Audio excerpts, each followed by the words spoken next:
నమస్తే, నేను మీ జర్నలిస్ట్ శంకర్ని. తెలంగాణ రాష్ట్రంలో పంచాయతీ ఎన్నికలు, మున్సిపల్ ఎన్నికలు, అలాగే ఎంపీటీసీ, జెడ్పీటీసీ ఎన్నికలు నిర్వహిస్తేందుకు రాష్ట్ర ప్రభుత్వము భయపడుతున్నదా, లేకపోతే ఫీడ్బ్యాక్ తీసుకోవడం కోసము ఏదైనా ప్రయత్నాలు చేస్తున్నదా అర్థం కాదు. కానీ మంత్రులు మాత్రం రోజొక చోట ఈ ఎన్నికలకు సంబంధించినటువంటి స్టేట్మెంట్లు ఇస్తూ ఉన్నారు. మొన్న సీతక్క కూడా సేమ్ ఇట్లనే మాట్లాడారు. మొన్న 2 రోజుల క్రితమే మాట్లాడారు. తొందరలోనే పంచాయతీ ఎన్నికలు జరగబోతూ ఉన్నాయి. ఈ పంచాయతీ ఎన్నికలకు సంబంధించినటువంటి నోటిఫికేషను ఈ వారం రోజులలోనే రాబోతున్నది అని చెప్పేసి వాళ్ళ కార్యకర్తలతో ఇంటర్నల్గా ఓ మీటింగ్ పెట్టుకుని ఆ మీటింగ్లో అన్నది. ఆమె పంచాయతీరాజ్ మంత్రి కదా, ఆమె మరి ఆమెకు ఇన్ఫర్మేషన్ ఉండొచ్చు, ప్రభుత్వంలో కూడా చాలా కీలకమైనటువంటి వ్యక్తి కాబట్టి నిజమే కావచ్చు అని అనుకున్నారు. మీడియా కూడా వార్తలు రాసింది, మనం కూడా తెలంగాణ పత్రికలు కూడా మనం రాయడం జరిగింది. తెల్లారంగానే మళ్ళీ మాట మార్చేసారు మేడం. అన్ని పత్రికలు వార్తలు రాసినాయి, బాగా సర్క్యులేట్ అయింది.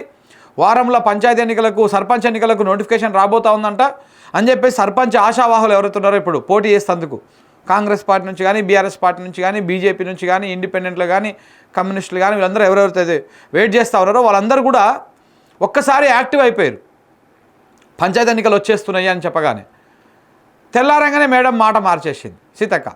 ఏమని చెప్పింది? బాబుని అట్లా అనలేదు, రాంగ్, అది తూచిప్పుడు కాదు ఎన్నికలు, ఇంకా ముఖ్యమంత్రి గారు డిసైడ్ చేయలేదు, క్యాబినెట్లకి చర్చ జరగలేదు అని చెప్పేసి మళ్ళీ మాట మార్చేసి, అది సీతక్కకు సంబంధించినటువంటి వ్యవహారం. ఇక ఇప్పుడు పొంగులేటి శ్రీనివాసరెడ్డి గారు ఇవాళ మాట్లాడారు రీసెంట్గా. ఇప్పుడు ఇవాళ మాట్లాడి ఈ నెల ఆఖరిలోపు పంచాయతీ ఎన్నికలు పెడతాందుకు మేము రెడీ అవుతా ఉన్నాము. అయితే ముందుగా ఈ నెల ఆఖరిలోపు స్థానిక సంస్థల ఎన్నికలు పెడతాందుకు రెడీ అవుతా ఉన్నాము. ఫస్ట్ ఎంపీటీసీ, జెడ్పీటీసీ ఎన్నికలు పెడతారంట. దాంట్లో ఫలితాలను చూసి ఎలా ఉన్నదో చూసి తర్వాత సర్పంచ్ ఎన్నికలు, మున్సిపల్ ఎన్నికలు, సర్పంచ్ ఎన్నికలు పెడతారంట. అంటే ఎంత భయం ఉంది చూడండి ప్రభుత్వానికి. సో ఈ నెలాఖరు లోపు నిర్వహించాలని చెప్పేసి రెడీగా ఉన్నట్టు రేపు సోమవారం నాడు క్యాబినెట్ భేటీ ఉన్నది. ఆ క్యాబినెట్ భేటీలో కూడా మేము ఫైనల్ ప్రకటన కూడా చేస్తామని చెప్పేసి కూడా చెప్పారు ఆయన. కాంగ్రెస్ కార్యకర్తలందరూ రెడీగా ఉండాలి, పంచాయతీ ఎన్నికలు రాబోతూ ఉన్నాయి, స్థానిక సంస్థల ఎన్నికలు రాబోతూ ఉన్నాయి, కాబట్టి అందరం రెడీగా ఉండాలి, కాంగ్రెస్ పార్టీని గెలిపించాలని చెప్పేసి అక్కడ కేవలం 15 రోజులు మాత్రమే ఉంది కాబట్టి అని చెప్పేసి కాంగ్రెస్ శ్రేణులకు ఆయన పిలుపునిచ్చిండు. ఇక్కడ ఇద్దరు స్టేట్మెంట్లను బట్టి చూస్తే ఏమర్థమవుతుందంటే, వరంగల్ జిల్లాకు సంబంధించినటువంటి మంత్రి ఏమో ఒకరు, ఖమ్మం జిల్లాకు సంబంధించినటువంటి మంత్రి ఏమో ఇంకొకరు. వీళ్ళిద్దరితోని స్టేట్మెంట్లు మరి కావాలనే ఇప్పించి ఎలా ఉండబోతున్నదని ఫీడ్బ్యాక్ తీసుకుంటున్నారా? పంచాయతీ ఎన్నికలు పెడితే ఇప్పుడు మనకు ఓట్లు వేస్తారా ఏరా ప్రజలు? ఏ రకంగా ఉన్నది ఇప్పటిదాకా? మరి 15 రోజులే అంటున్నాడు. ఇలా 15వ తారీఖు, జూన్ 15వ తారీఖు, ఈ నెల ఆఖరిలోపు అంటే 15 రోజుల గడువే ఉన్నది. కానీ ఇప్పటిదాకా రైతు బంధు వల్లే, అదే రైతు భరోసా వడలే, వీళ్ళు ఇస్తున్నటువంటి ఎకరానికి 6,000 అందరికీ వేస్తామని చెప్పిండు మన తుమ్మల నాగేశ్వరరావు గారు.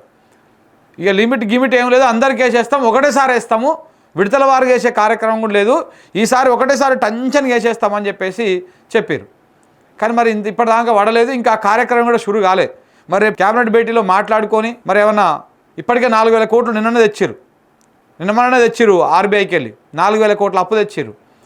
మరి ఎట్లా ఆదాయం కూడా వచ్చి ఉంటుంది.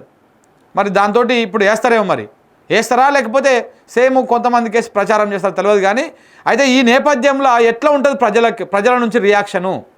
సర్పంచ్ ఎన్నికలు అని చెప్పగానే ఏ రకంగా రిసీవ్ చేసుకుంటారనేటువంటి ఆలోచనలో ఉన్నట్టుగా తెలుస్తూ ఉన్నది. అందుకే మొన్న సీతక్క ప్రకటన కానీ, ఇవాళ పొంగులేటి శ్రీనివాసరెడ్డి గారి ప్రకటన కానీ, ఏది ఏమైనా రేపు క్యాబినెట్లో ఒక కీలకమైనటువంటి నిర్ణయం తీసుకుంటారు. 100% పంచాయతీ ఎన్నికలతో నడుస్తాయి, ఇక పెట్టేస్తారు ఇప్పుడు.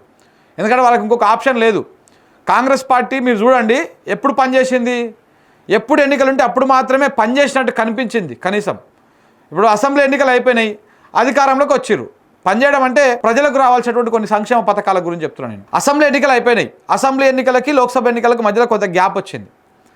అంటే ఒక 4 నెలల గ్యాప్ ఉంటుంది.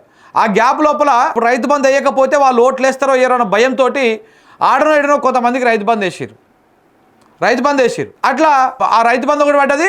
దాంతోపాటు ఎన్నికల భయంతో రుణమాఫీ చేయలేకపోయిండు రేవంత్ రెడ్డి. దాంతో ఆగస్టు 15 తారీఖు లోపల నేను చేస్తాను అన్ని దేవుళ్ళ మీద ఒట్లు పెట్టిండు. ఆగస్టు 15 పోయింది, అది కూడా మమ్మ అనిపించారు. 100 మందిలో 10 మందికి చేసేసి మమ్మ అనిపించేసారు, దాన్ని పక్కన పెట్టేసారు. తర్వాత కూడా మీరు చూడండి ప్రతిదీ ఏమైనా ఎన్నికలు కానీ ఏమైనా హడావుడు ఉంటే తప్ప వీళ్ళు కార్యక్రమాలు చేయరు. తర్వాత లోక్సభ ఎన్నికలు అయిపోయినాయి, తర్వాత 2 సార్లు రైతు బంధు ఎగ్గొచ్చిండు, 2 సార్లు. మళ్ళీ ఇప్పుడు ఎన్నికలు వస్తున్నాయి, మళ్ళీ ప్రకటనలు వస్తున్నాయి వరుస పెట్టి. మళ్ళీ ఇప్పుడు స్థానిక సంస్థల ఎన్నికలు, మున్సిపల్ ఎన్నికలు, ఈ ఎంపీటీసీలు, జెడ్పీటీసీలు, సర్పంచ్లు ఎన్నికలు వస్తున్నాయి కదా. ఇప్పుడు మళ్ళీ రైతు బంధు గురించి మాట్లాడుతున్నారు, ఇప్పుడు మళ్ళీ సంక్షేమ కార్యక్రమాల గురించి మాట్లాడుతున్నారు. వీళ్ళు ఎంతసేపున ఓట్ల ముంగట మాత్రమే అంటారు. 2 సంవత్సరాలు కావస్తూ ఉన్నది. అవ్వా మీరు ఇప్పుడు తీసుకుంటే 2000 ఇస్తాడు కేసీఆర్, మీరు డిసెంబర్ 9 తర్వాత తీసుకుంటే మీకు 4000 వస్తాయి అన్నాడు. 2 డిసెంబర్లు పోయినాయి, మధ్యలో 2 డిసెంబర్లు పోయినాయి. 23 డిసెంబరు పాయన, 24 డిసెంబరు వాయన, 25 డిసెంబర్ కూడా దగ్గరికి వస్తున్నది. 2 డిసెంబర్లు పోయినాయి, 3వ డిసెంబర్కి వస్తున్నది. కానీ ఇప్పటిదాకా అతి గతి లేదు. కనీసం దాని మీద ఒక చర్చ కూడా పెట్టలేదు, ఒక సమీక్ష కూడా చేయలేదు. ఎంతమంది పింఛన్ తీసుకుంటున్నారు, మరి వాళ్ళకి ఎంత 4000 చేస్తే ఎంత భారం పడుతుంది, ఎట్లా చేయొచ్చు అనేది ఇంకా అట్లా ఉంటుంది అన్నమాట. సో కాబట్టి ఇప్పుడు మళ్ళీ సర్పంచ్ ఎన్నికలు ఇవి వస్తున్నాయి కాబట్టి మళ్ళీ ఈ వ్యవహారం అంతా కూడా ఇప్పుడు మళ్ళీ నాకు తెలిసి ఈసారి రైతు భరోసా అందరికీ పర్ఫెక్ట్గా పడుతుంది కావచ్చు మేబీ, ఎందుకంటే ఎలక్షన్స్ ఉన్నాయి కదా. ఇప్పుడు ఒకరికి పడలేదు అనుకో, ఇక కథమే, ఇక కాంగ్రెస్ని ఎవ్వడు కాపాడలేడు. ఇప్పుడు కొంతమందికి పడకుండా ఉంటే మాత్రం ఎవడు కాపాడలేడు. ఇప్పుడు అందరికీ పడితేనే ఓట్లు వేస్తారు. ఈ క్లారిటీ వాళ్ళకి కూడా ఉంది, కాంగ్రెస్ వాళ్ళకి.